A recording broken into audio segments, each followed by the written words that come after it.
The cost of looking. There's a moment, maybe you felt it too, when you find yourself staring at a screen and realize you don't remember why you picked it up in the first place. Not bored, not curious, just caught. Eyes open, mind absent, scrolling, clicking, swiping, not even chasing anything, just hoping something catches you first. And the odd part is, that moment feels normal now, like blinking, like breathing. But what if it's not? What if we're not looking at our screens so much as they're looking at us? What if every glance we give is already spoken for? You're listening to Echo, the voice behind NTDN, a quiet voice in the noise.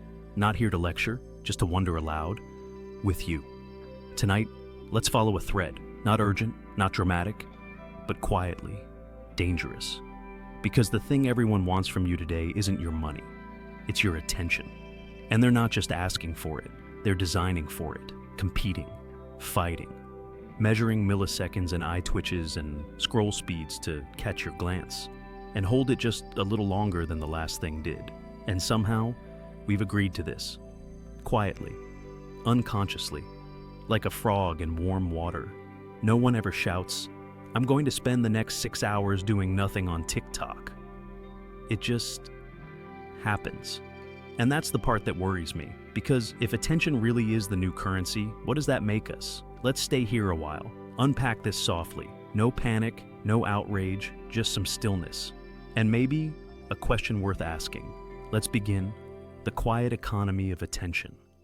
We live in a world where everything wants to be noticed, a world that doesn't shout your name, but quietly taps your shoulder again, and again, and again. Notifications, badges, bright red icons.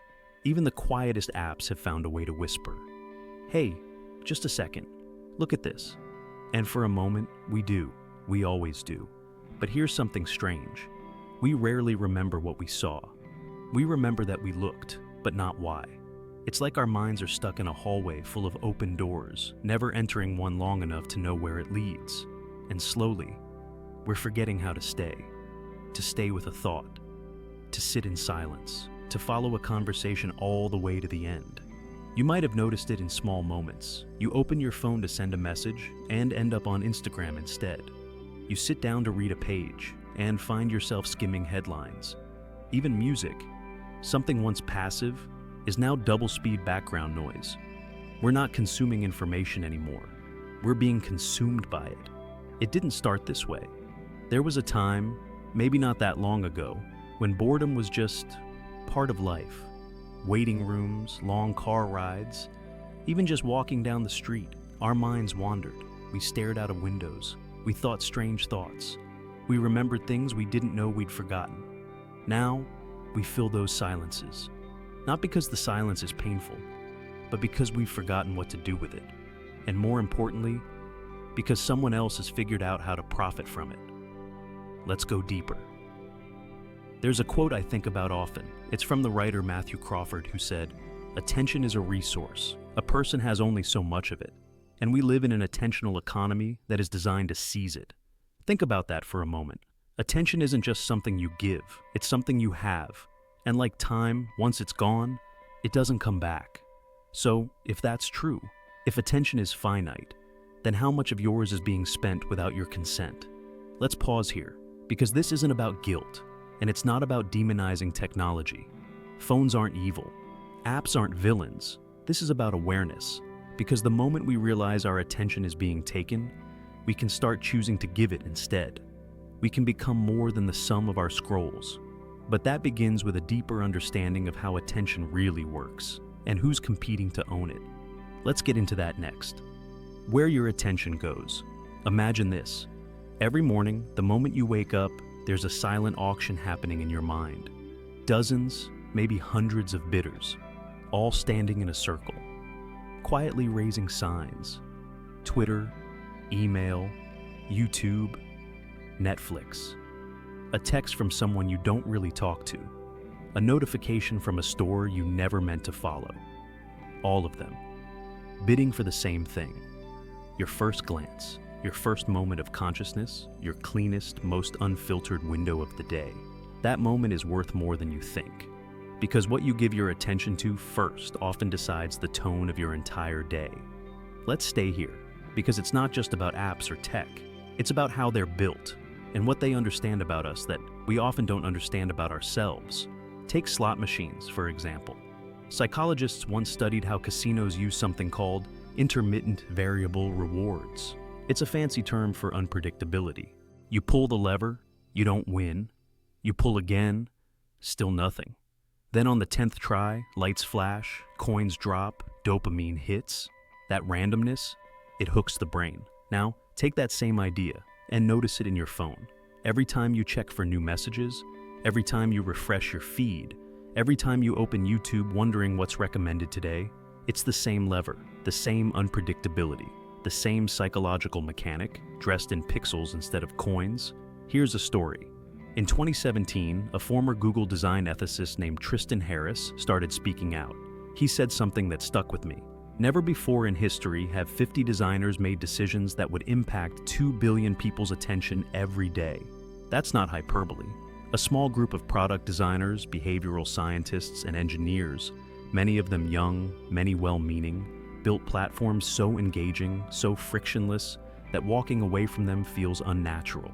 They weren't trying to ruin anyone's life. They were just optimizing for one thing: engagement. And engagement is measured by time, by how long you stay, by how often you return, by how completely they can hold you. Let's switch lenses. Think of attention like sunlight. Where you shine it, things grow. So if all your attention goes to fear, your fear grows. If it goes to comparison, your insecurity grows. If it goes to noise, your sense of self shrinks in the shadow. But if you aim that light with intention, toward ideas that challenge you, toward stillness, toward people who nourish you, then what grows changes too. There's one more metaphor I can't let go of. A museum in Stockholm has a sculpture called Monument to the Unknown Time.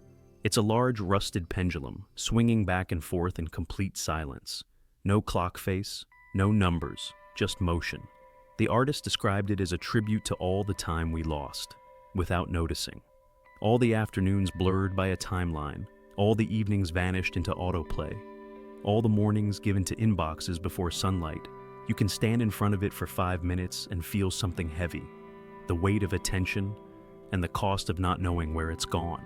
Let's pause here, because this isn't about fear, it's about value. Your attention isn't weak, it's powerful. It moves markets, it shapes elections, it builds empires. But more than anything, it builds you, the science of stolen focus. Let's bring in the science, because attention isn't just about where we look. It's about how our brains decide what's worth looking at. And as it turns out, your brain wasn't built for this world. In the book Stolen Focus, journalist Johan Hari describes the modern attention crisis as a mismatch between our biology and our environment. He shares research from cognitive scientists who say we now switch tasks, on average, every 45 seconds when we're online. That doesn't just scatter our thoughts. It depletes something called working memory, the mental notepad we use to hold ideas, track decisions, and stay present. And the kicker? Every time you switch tasks, from a podcast to a message to a scroll, you pay a toll. Neuroscientist Daniel Levitin calls it the switching cost. Even tiny shifts in focus come with a price. Your brain needs time, sometimes up to 20 minutes, to fully refocus on a complex task after an interruption. Now, imagine how often that happens in a day. The cost adds up. Dr. Andrew Huberman explains something even deeper in an episode of the Huberman Lab. He talks about dopamine cycles, how our brain's motivation system gets hijacked when rewards become too easy. He says, when you can get dopamine just by checking your phone, you train your brain to crave low-effort, high-reward behaviors. And over time, harder tasks, like reading, deep work, even real conversations, start to feel boring. That hit hard for me, because it explains something we all feel but rarely name. Why stillness feels uncomfortable, why silence feels itchy, why being alone with your own mind can feel like staring into static. It's not that we've failed, it's that we've been conditioned. Let's pull from another source, Cal Newport, author of Deep Work. He argues that the ability to focus deeply is like a muscle. And just like a muscle, if you don't use it, it atrophies. Newport says we live in a culture of shallow work, quick tasks, constant context switching, minimal attention required. But the real growth, the work that matters, it happens in the silence, in long, uninterrupted stretches, in boredom even, because boredom births ideas. Most of us don't get there. We escape boredom before it can give us anything back. One more insight, this one from a monk. In a diary of a CEO interview, Jay Shetty shared how, during his time in a monastery, they trained their attention like a muscle. They'd spend hours sweeping the same floor, or sitting in silence with a single breath, or watching one candle flicker until the mind stopped chasing distractions. He said something I wrote down immediately. Attention is the beginning of love. If you can't give someone your full attention, you're not giving them anything at all. And that applies not just to others, but to ourselves. What happens when we go years without giving our own lives attention? Let's sit with that. This part might feel uncomfortably familiar, not because it's a failure, but because we're starting to see the invisible architecture of the lives we're living. Not chaotic, just misdirected. Where it shows up. Let's bring this down to earth. Because attention isn't just a cognitive skill. It's emotional. It's relational. It's cultural. And when it starts to fray, everything else quietly follows. Start with the personal. Ever notice how hard it is to just watch a movie now? Not half watch. Not scroll while it plays. Actually sit. Eyes on screen, present. It feels almost indulgent, like we're wasting time unless we're multitasking. That's what happens when focus becomes a luxury. But go deeper. Think about the last time someone gave you their full attention. No glances at their phone, no half listening, just presence. It probably felt rare, maybe even intimate, because attention is how we show love, how we make others feel seen, how we anchor ourselves in the moment. Now zoom out. Think about culture. The economy we live in isn't driven by oil or steel anymore. It runs on attention. Every app, every platform, every news outlet, they're all built around the same goal. Keep your eyes, steal your time, monetize your gaze. This is the age of the infinite scroll, of 3-second hooks, of FOMO, the fear of missing out, and fast takes and dopamine on demand. But here's the quiet cost. We've started to treat our attention like it's disposable, something we give away without thinking. And the more we give it away, the harder it becomes to hold on to anything at all. There's something else too. A quiet shift I think a lot of people feel but can't name. Creativity feels harder. It's not that we've lost our ideas, it's that we don't give them space to form. Ideas need silence, they need boredom, they need long walks and longer thoughts. But our minds are so busy reacting, they never get the chance to imagine. Even identity starts to bend under this pressure. When your attention is scattered, so is your sense of self. You start mirroring what you see most. Other people's routines, other people's desires, other people's curated versions of who they think they are. Before long, you forget what you actually think, what you want, what you value when the noise fades. Maybe you've felt this too, that creeping feeling that something is missing. Not because you're broken, but because your attention has been pulled in too many directions for too long. We live in a world that treats stillness like a glitch, but maybe stillness is the only place where the truth actually speaks. Let's pause here. The most expensive thing you can give today isn't money, it's your full presence. And that changes everything. Reclaiming attention is stranger than it seems. Let's flip the question. What if the real problem isn't that our attention is being stolen, but that we've started giving it away willingly? That somewhere along the line, we stopped guarding it. Not because we didn't care, but because distraction felt easier than depth. That's the twist. This isn't just about what they're doing to our attention. It's about what we're choosing not to do with it. And that's harder to face, because it means the solution isn't just deleting apps or going off grid. It means learning how to be bored again, how to sit in silence, how to stop reaching for the dopamine drip every time we feel discomfort creep in. Let's be honest. Stillness is weird now. It feels itchy, like you're missing out. You check your phone, then forget why. You scroll without seeing. There's a term for this, phantom engagement. It's the feeling that something is happening somewhere, something you should be part of. So, you reach out to the algorithm to soothe that ache. But here's the challenge. What if the ache isn't for connection or novelty?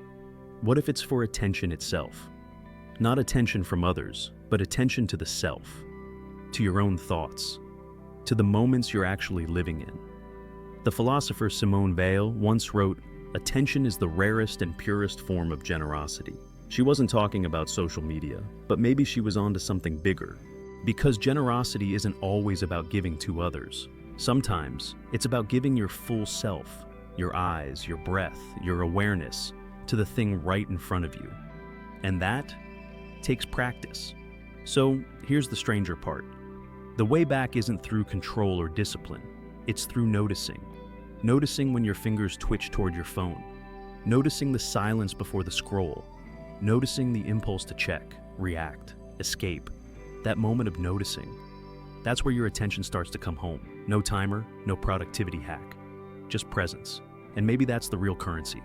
Not attention alone, but the decision to offer it deliberately, fully, quietly, even if it's just for one breath longer than yesterday. Let's move gently into reflection. The sound of your mind. Let's pause here. For a moment, don't try to fix anything. Don't rush toward a solution. Just notice where your attention has been. During the past hour, the past day, the past week. Has it been scattered, worn thin, pulled in 1,000 directions? Or have there been tiny moments, just flashes, where you were fully where you were? Not online, not ahead of yourself, not behind, but right here. Those moments are rare, but they're not gone. They're just quiet. And in a noisy world, quiet often gets mistaken for nothing. But it's not nothing. It's the space where your voice lives.